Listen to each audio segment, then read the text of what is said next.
very excited. It's been a long wait. We've been preparing for this for about a year and a half, so very much looking forward to the beginning.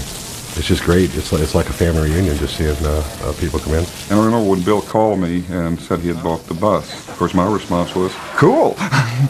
And I knew how much that all the journey meant to Bill. I said to him, Bill, can I name the bus? And I thought, well, name my bus? I said, well, what do you got in mind? I said, I'd like to call it Abolition Moving. It gave to me just this mental picture of the abolition movement moving along. Everybody that went by just was turning and watching us as we go by with their mouth hanging open like they could not believe that something like this was on the highways in the state of Texas. And we plan to be on the road until the death penalty is abolished. Shine all over the state of Texas. I'm gonna let it shine. Shine all over the state of Texas. I'm gonna let it shine. Hallelujah. The Journey of Hope is a life-changing event. We have a story to tell. We wish we didn't have these stories to tell, but we do. There is no state in this country that needs a journey more than the state of Texas. And we're going to be traveling throughout the state for the next 17 days with the message of from violence to healing. People always want to say, well, if it happened to somebody in your family, you'd want the death penalty. And we're here to say, no, that's not the answer. We're going to make mistakes.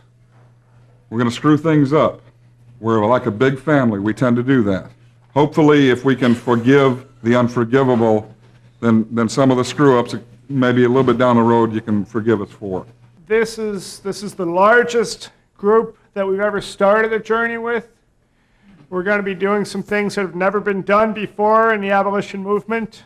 Please don't stay up too late. Please get some sleep, because one thing that we know is this heat is going to suck energy straight out of us. Ain't gonna let nobody turn me round, turn me round, turn me round. Ain't gonna let nobody turn me round. Keep on walking, keep on talking, bringing Abolition Day. I want to tell you a little bit about a 15-year-old girl that was raised in a home of violence and abuse. This girl, by the age of 15, learned one thing well, and that was how to hate. On May 14th of 1985, this girl and 3 of her friends went and knocked on my grandmother's door. And one of the girls grabbed a vase and hit my grandmother over the head. And as my grandmother fell to the floor, 15-year-old Paula Cooper took a knife out of her purse and began to stab my grandmother. My grandmother was stabbed 33 times with that 12-inch butcher knife. And so on July 11th of 1986, the state of Indiana sentenced Paula Cooper to death, and she became the youngest female on death row in our country. Now, I'm ashamed to admit it, but at that time, I was in favor of the death penalty. But about 4 months after Paula Cooper was sentenced to death, during a period of spiritual reflection, I became convinced beyond a shadow of a doubt that my grandmother would have had compassion and would not have wanted this girl strapped into the electric chair in the state of Indiana and her life taken from her. November 2nd, 1986, I'll never forget it. It was when I begged God to please give me love and compassion for Paula and her family, and to do that on behalf of my grandmother. And after I prayed that prayer, something miraculous happened inside of me. And I realized that that prayer had been answered, that my heart had been touched with that compassion. And I knew that I no longer wanted Paula to die. When Carla Faye Tucker left that 3-foot pickaxe buried in the heart of my sister, I at that point wanted revenge. For 8 years of my life, I wanted to kill Carla Faye Tucker.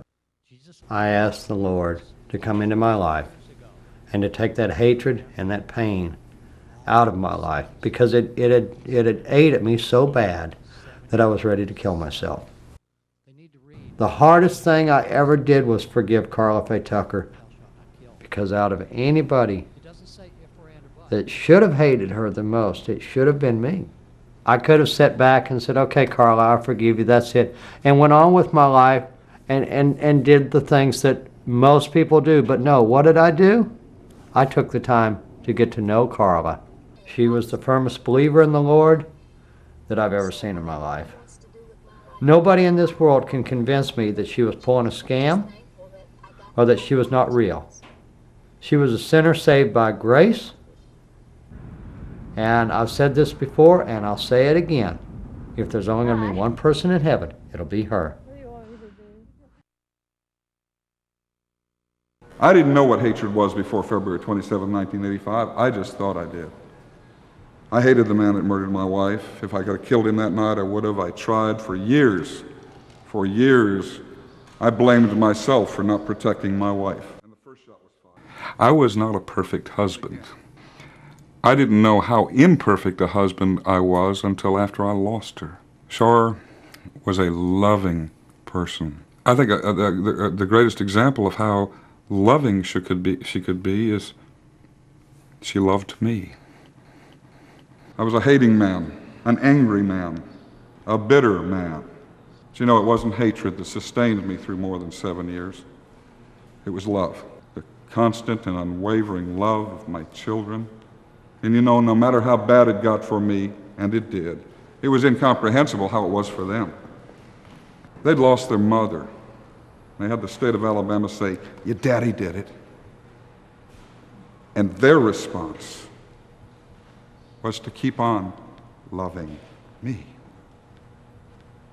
I don't know a whole lot of things absolutely, but one thing I do know absolutely, that an innocent man can be convicted of something he didn't do in this country. I know that absolutely. But for the grace of God and the color of my skin, I'd be sitting on death row in Alabama today. I'm the one who doesn't do this often. This journey had a very special reward because this was the first time that Tina came with me. And it was the first time that she spoke. I feel that I'm here to introduce my daughter, Tina. And when she was 10 months old, her parents both were sent to death row. I'm not guilty of these charges. When she was 15, her father was executed. 2 years later, I was released, and the evidence of her innocence was revealed. I knew my parents my whole life. I always went to the prisons to visit them.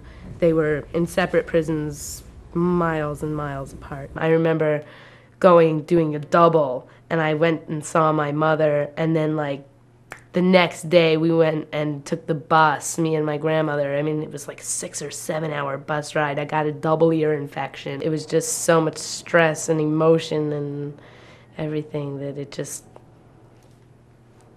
affected me. Tina and her father were very close. Every few months she got to sit on his lap, and feel his face, and smell what he smelled like. She didn't talk about it very much. It was too precious to share. It's only recently that she's talked about it. When she talks about him, her eyes shine. Not with tears, but with pride. I was Daddy's little girl, so when he came out, like, I immediately, like, I had to hold on to my seat so not to get up and run over to him, you know? It was like magic. My father was amazingly talented, an artist, a poet. Even besides his looks, I mean, he has this amazing aura.